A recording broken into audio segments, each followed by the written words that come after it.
era tão lindinho. E ele gostou. Vamos lá então. Se apresenta pra gente. Quem é você? Eu sou a Poliana, sou a tia do Theo, sou a mãe do Vitor, sou irmã do Clóvis e cunhada da Bel do Theo. Quando foi a sua primeira gestação e quantos filhos você teve? Eu só tenho um filho e a gestação dele foi em 2006, que eu engravidei dele, ele nasceu em 2007. Onde você morava quando você engravidou? Eu morava no Japão, logo ali. Japão mesmo, não é Japão cidade, não é Japão bairro, não, é Japão, Japão mesmo. E como que foi a preparação da maternidade lá no Japão? Foi assim, eu engravidei no Japão, não era o objetivo ir para o Japão e engravidar lá. Eu estava morando lá a trabalho, eu estava realmente fazendo a vida com o meu marido lá a trabalho. E a minha pílula atrasou do Brasil. Minha mãe mandava frequentemente por correio e teve o feriado de 1º de maio, que é no mundo inteiro feriado. E o correio chegou pra mim atrasado, uns 3, 4 dias neste mês. E aí eu não tomei no dia que teria que começar a tomar meu anticoncepcional e eu percebi que ia haver insegurança no método naquele mês. E aí eu não tomei. E por muitos anos eu não parava o anticoncepcional e eu notei o meu corpo diferente quando chegou perto do período ovulatório. Ele falou, meu Deus, acho que agora eu ainda sei ovular, né? Depois de um grande tempo com anticoncepcional. E eu notei que eu estava no período fértil, comuniquei ao meu marido. E aí eu falei, eu acho que eu estou ovulando. E aí eu falei, vamos fazer um bebê? Foi bem assim, foi bem assim. E aí ele falou assim, eu vou tomar um banho então. Foi bem assim, não foi sacanagem, ele não sabia nada. Ele falou, eu vou tomar um banho. E aí a gente fez um ritual diferente de todos os outros momentos íntimos. E a gente sabia que estava fazendo um bebê naquele momento. A gente colocou uma música diferente, foi totalmente diferente. E realmente foi naquela única oportunidade que a gente encomendou para a cegonha o bebê. E uns dias depois, assim, eu já... lógico, antes de ter o atraso ainda, eu comecei a sentir um pouquinho de enjoo quando eu cheirava flor, quando eu passava perfume. Ah, e eu lembro um detalhe muito importante, que eu acho uma coincidência ou não, quando a gente desligou a câmera, as músicas que estavam na nossa casa, a gente estava lá no nosso momento. E depois eu liguei a câmera e conversei com meu pai aqui no Brasil. E aí ele falou assim, Poli, você tá diferente. Eu falei, como assim diferente? Hoje é o dia da nossa folga, enfim, não sei, devo estar descansada. Daí ele falou, não, você tá com uma cara de mãe. Você acredita? E eu falei assim, pai, como assim cara de mãe? Não é coincidência, não. Não, Tá né? existindo.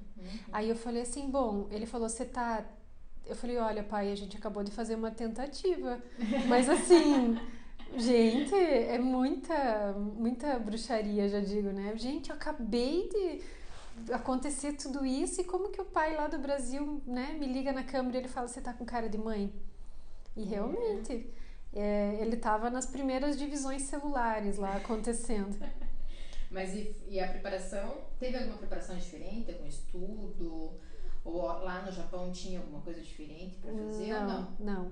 Eu fiz todo o pré-natal lá, eu fui no médico com tradutora, fiz todo o acompanhamento com essa tradutora ao meu lado.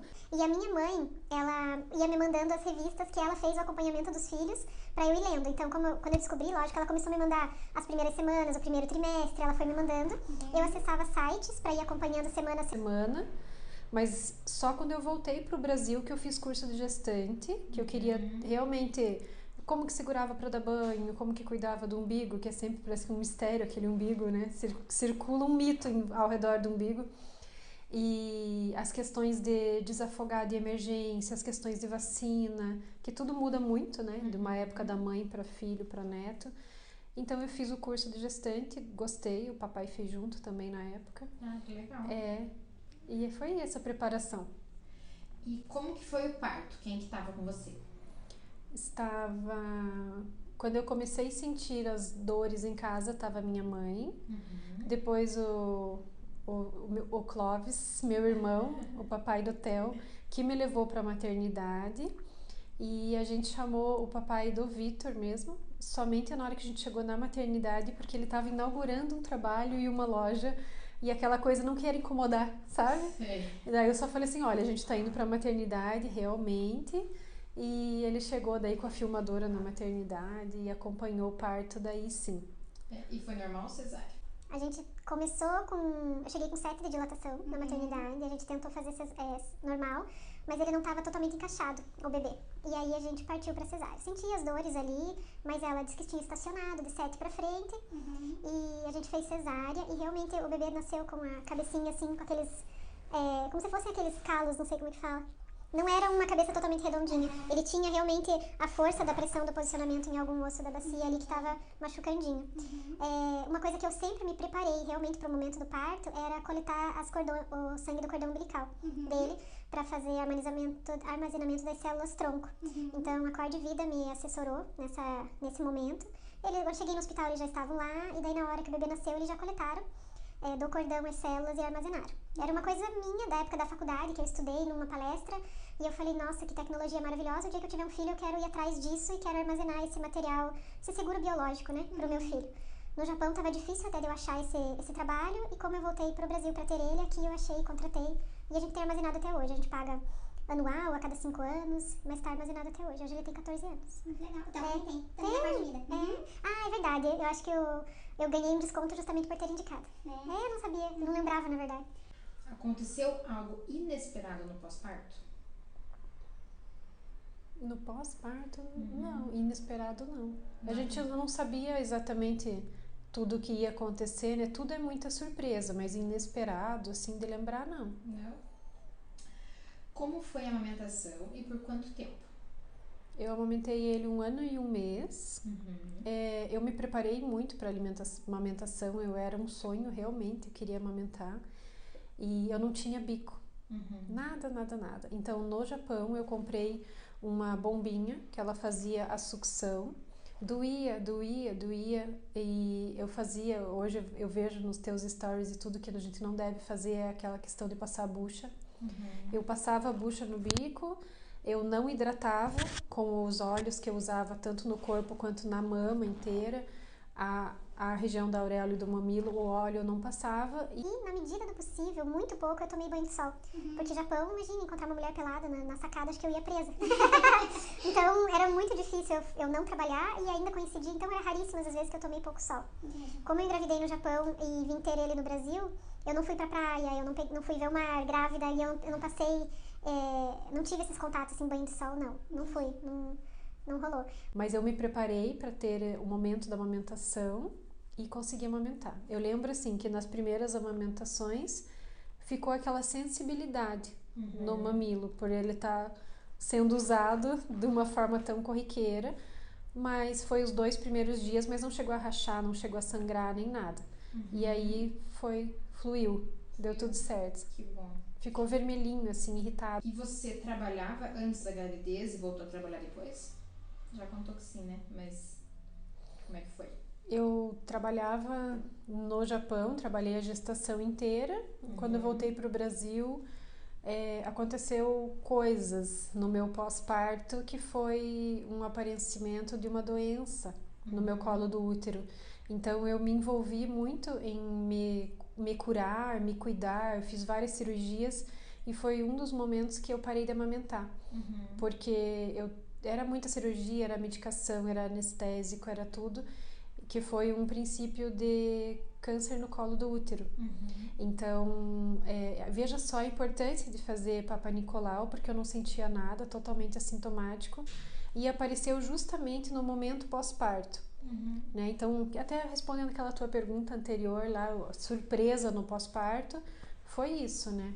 Foi esse susto que eu tive de realmente eram células de origem cancerígena que foram vistas ali.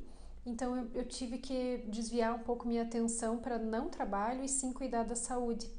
Então foram mais 1 ano ou até 2 que eu fiz cirurgia, tratamento, até ficar bem boa mesmo, para daí depois pensar em voltar a trabalhar.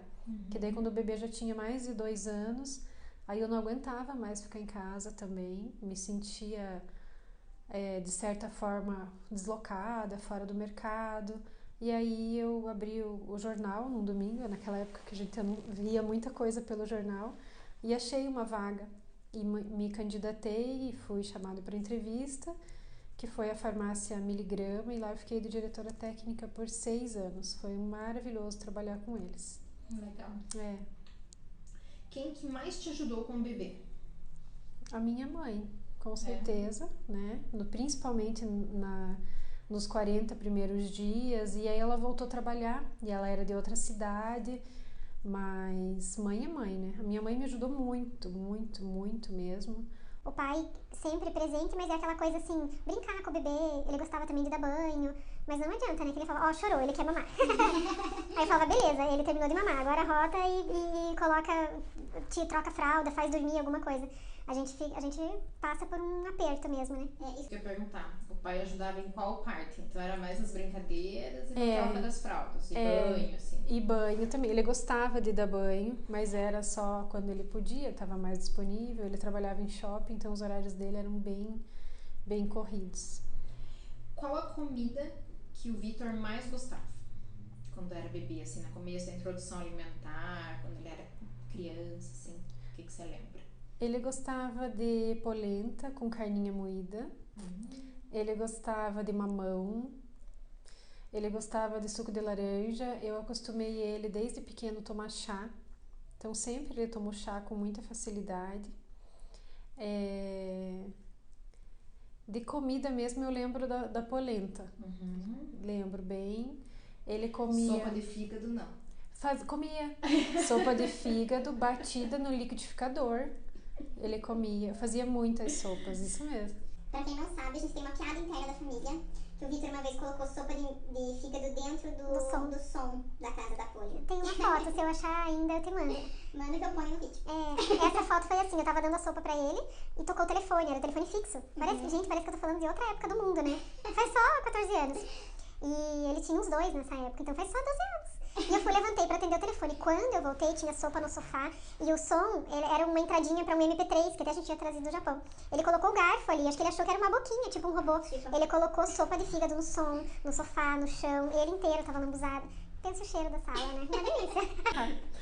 Como você via a educação das crianças naquela época do Vitor e tal, assim, era uma coisa mais rígida, uma coisa mais tranquila, um diálogo, como que você via a educação naquela época? Eu queria para minha família, né, na época antes de até de engravidar e tudo, que a base sim fosse o diálogo, né? Mas às vezes a gente não consegue executar tudo que a gente planeja, né? Somos humanas. Exatamente. E como que eu via? É que eles são muito pequenos, né? Pensando neles, eu via, não na educação em si, mas eu via, por exemplo, escolas para ele, o local que ele ia estar melhor, bem cuidado, que iam respeitar o horário do sono. Eu queria visitar a escola, ver se não era muito fria, se eu tinha acesso pelas câmeras. Então era mais um zelo do que pensando na parte de educação, né? Seria zelo, cuidado, não educação nesse momento tão pequeno assim. Entendi. Do que você brincava com ele? Eu brincava muito no chão com ele, de todos os brinquedos. Na hora do banho, então, a gente brincava muito. Era um dos momentos que ele sempre cantava sozinho no banho. Ele brincava com muitos brinquedos na hora do chuveiro. E até quando ele ficava dodói, eu conseguia mensurar se ele estava sarando ou não e quando ele voltava a cantar. Ele sempre cantou, sempre. Então quando o banho estava quieto, eu sabia que ele não estava muito bem. Ou ele quietinho. Mas quando o Vitor voltava a cantar, né, nas brincadeiras dele, Mas a gente brincava com as coisinhas no chão, os brinquedinhos dele no tapete, a gente brincava muito. Legal. Quais músicas você mais cantava com ele? Eu adorava cantar para ele, para fazer ele dormir. E eu inventava letras. Eu sempre ficava muito sozinha, eu e ele em casa, sozinha. E eu cantava sempre para ele. E eu gostava das músicas do Barney, aquela I Love You. Essa eu adorava cantar, era uma das que eu mais cantava. Se for para lembrar de uma, era a do Barney. Do que você sente mais saudade quando você tinha bebê? Ai, meu Deus. Do cheirinho do bebê. É unanimidade. Sério? Gente, o cheiro deles, eu adorava. É unanimidade essa resposta. Todo mundo sente falta do cheirinho. Gostava muito de ver eles com tip top. Coisa boa mesmo. O tip-top, assim, eu acho o auge de ser bebê é vestir tip-top, sabe? E até um pouco mais grandinho, eu acho uma roupa muito confortável.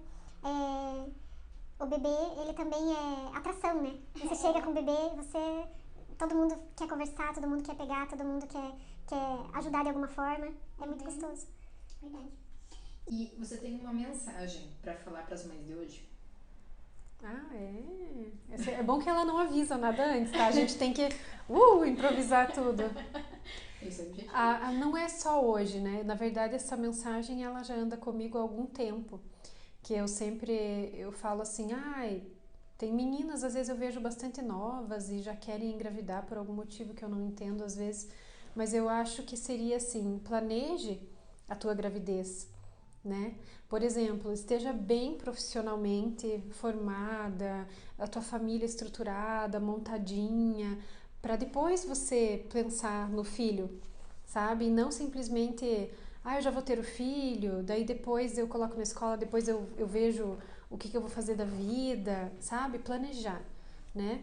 Então, por exemplo, tenha um bom plano de saúde antes de engravidar, parto particular não é bem assim, sistema de saúde às vezes não é o que você sonhou para aquele momento, né? Então, o básico do básico seria isso, planejar no momento que você está bem financeiramente. Por quê? Porque a hora que esse bebê nasce, eu digo que já tinha que ter uma enfermeira junto, uma babá junto, uma empregada junto, pra gente não ficar louca, né? Pra gente não perder todos os cabelos e pra gente conseguir sim viver aquela maternidade sem pensar nessas outras coisas que você pode contratar esses profissionais. Então, o que eu digo? No teu melhor momento da vida, você e do teu parceiro, agora a gente consegue ter um filho, a gente consegue estabilizar, né? Porque tem muita gente, às vezes, que tem pai e mãe que não moram na mesma cidade. Um dos motivos também de eu voltar do Japão, falei, gente, eu vou ter um bebê aqui. Eu não tenho tia, não tenho pai, não tenho prima, não tenho irmão, ninguém morando aqui, avós. E a gente precisa, sim, ser amigo de todo o pessoal da família, porque não adianta falar, o filho é meu, eu vou criar. Gente, a gente quer um dia passear, a gente quer um dia fazer uma unha em paz, a gente quer dormir, a gente quer um dia para fazer nada e tem que ter alguém da nossa confiança para cuidar. Seja parente, seja esse profissional, que nem eu falei, eu estava vendo escolas que cuidassem do zelo, que às vezes moram todas os parentes em outra cidade, né?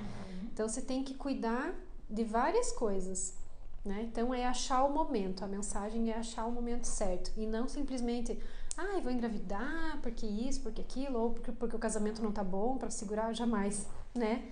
Então eu acho que o momento certo é menos traumático, com certeza, se você planejar bem certinho. Por isso que é uma organização materna, né, uma consultoria materna, ela ajuda a pensar o que fazer, os exames, né? A mãe tá naquele melhor momento, seja de corpo também, né? Não adianta, agora que eu já tô gorda mesmo, então eu vou engravidar. Gente, uma gestação em sobrepeso tem vários riscos, né? Muitos. Então você tem que reduzir o teu peso para engravidar, estar saudável, estar vitaminada, né? O próprio ácido fólico não adianta a gente tomar depois que descobriu que está grávida, que a gente já sabe. Quando descobriu que está grávida, o bebê já formou muita coisa importante nele. Então a gente precisa trabalhar o pré-natal, né? Pré-natal antes da concepção mesmo, né? Então um planejamento bem adequado envolve tudo isso. Essa é a minha dica. Adorei. Muito obrigada. Eu que agradeço. Vou te dar um beijo e um abraço. Quebrando os paradigmas do Covid. Obrigada. Obrigada a você. E acompanhem a Bel do Theo aqui no canal e... Gente, a gente precisa de muitas dicas, né? Pra realmente passar pela maternidade de uma forma mais leve, menos traumática, né? Pra... Passar por um puerpério mais feliz, né? Sim, com certeza. Então é isso. Um beijo. Beijo, obrigada.